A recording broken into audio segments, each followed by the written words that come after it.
if you think we might have on and off waves of inflation like we did prior to when Volcker stepped in at the Fed in the 70s era. Of course it will happen some in the future. Yes, I think we'll have some of that in the future.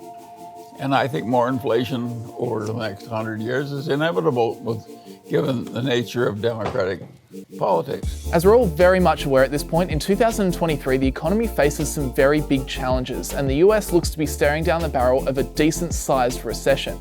Inflation is up, causing interest rates to rise, savings rates are low, and the boom times are now over. And while I personally have never really seen a big recession in my adult lifetime, one man that has seen many is Berkshire Hathaway Vice Chairman Charlie Munger. He's lived through the COVID panic, the 2008 financial crisis, the dot-com bubble, the oil crises of the 70s and early 80s, the 4 recessions during the 50s and 60s, and heck, he might have been a kid, but he was even alive during the Great Depression.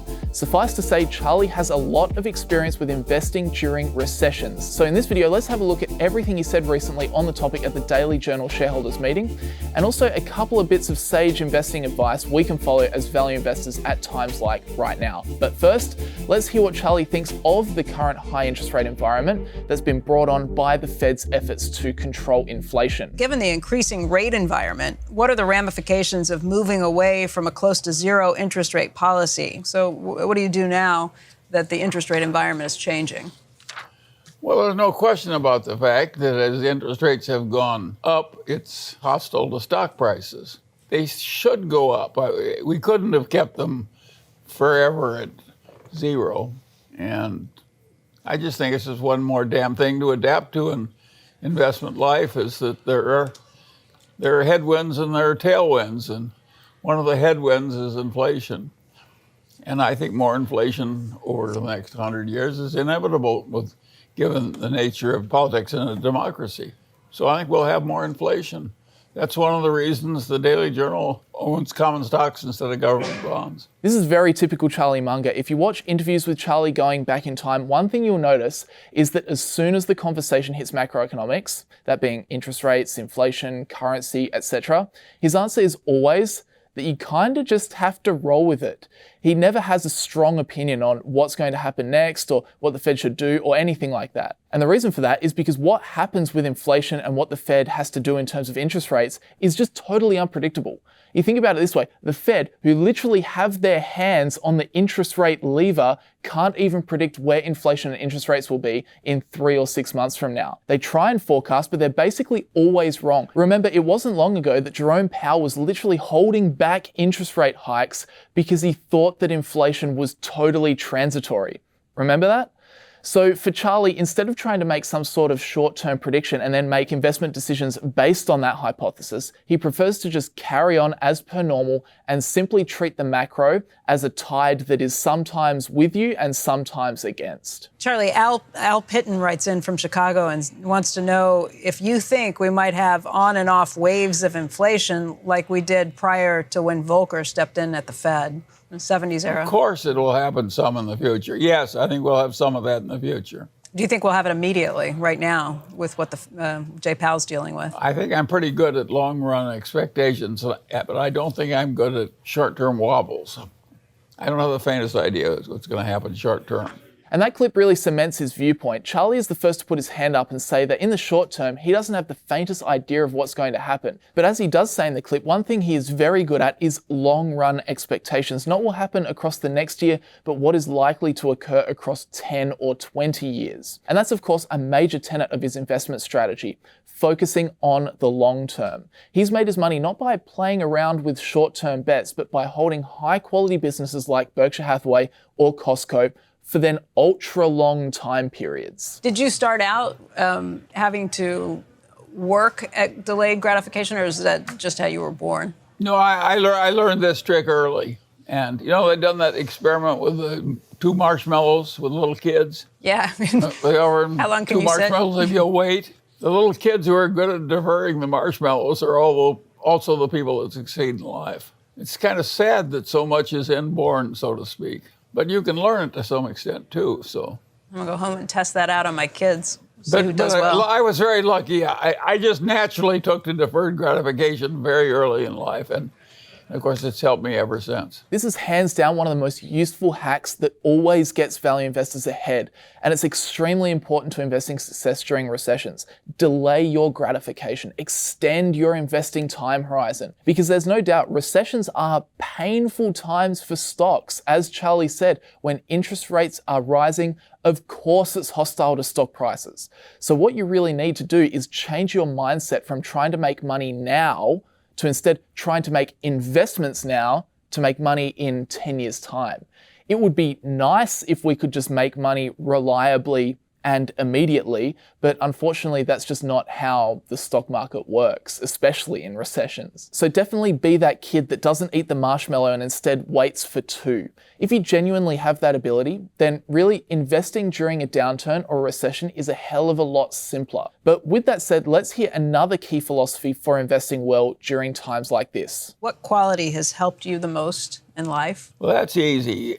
Rationality. If you're just not crazy, you have a big advantage over 95% of the people, because most people have all kinds of crazy patches. And if you just are consistently not crazy, you get a big advantage in life. And if you're patient and a gratification deferrer, in addition to being not crazy, then it's practically a cinch. There you go. You heard the man. The holy grail of investing, being patient plus staying rational. You do that and investing is basically a cinch. And I know I talk about staying rational basically all the time, but I really do feel that people don't quite understand just how psychological successful investing is. I honestly reckon it's like 10% brains, then 90% temperament. Really, the ability to think for yourself and make your own decisions from objective evidence as opposed to making decisions based on what the media is saying is a huge advantage, especially during recession times where most of the media is naturally biased towards fear and uncertainty. So I'm definitely with Charlie on this one. Delayed gratification plus rational thinking is the way, in my opinion. Is it harder with success, age, wealth to hold on to rationality? I think it's always hard, but you get better at it if you get good at it young and keep practicing. But it's never easy. And I definitely agree with Charlie on this point. While we know that rationality and long-term thinking are keys to stock market riches, in practice, it is very hard to stay rational all the time, particularly when you see other people around you taking big risks on short-term gambles and then annoyingly those bets actually paying off. I know I've found that really annoying in the past with, say, the meme stocks, because I was sitting here, right, making these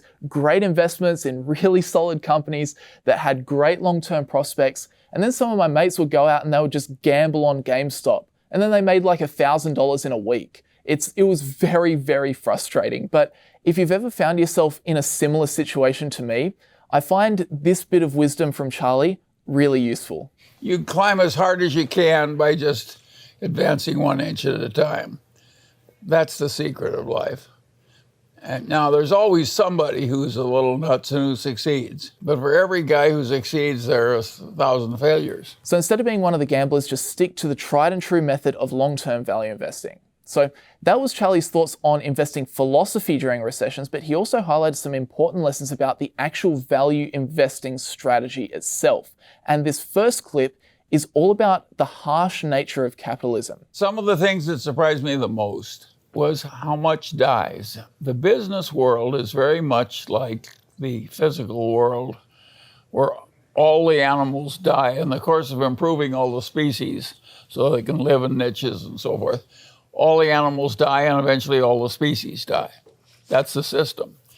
And when I was young, I didn't realize that same system applied to what happens in capitalism to all the businesses. They're all on their way to dying is the answer. Causes some remarkable deaths.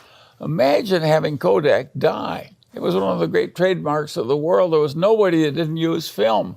They dominated film. They knew more about the chemistry of film than anybody else on earth. And of course, the whole damn business went to zero.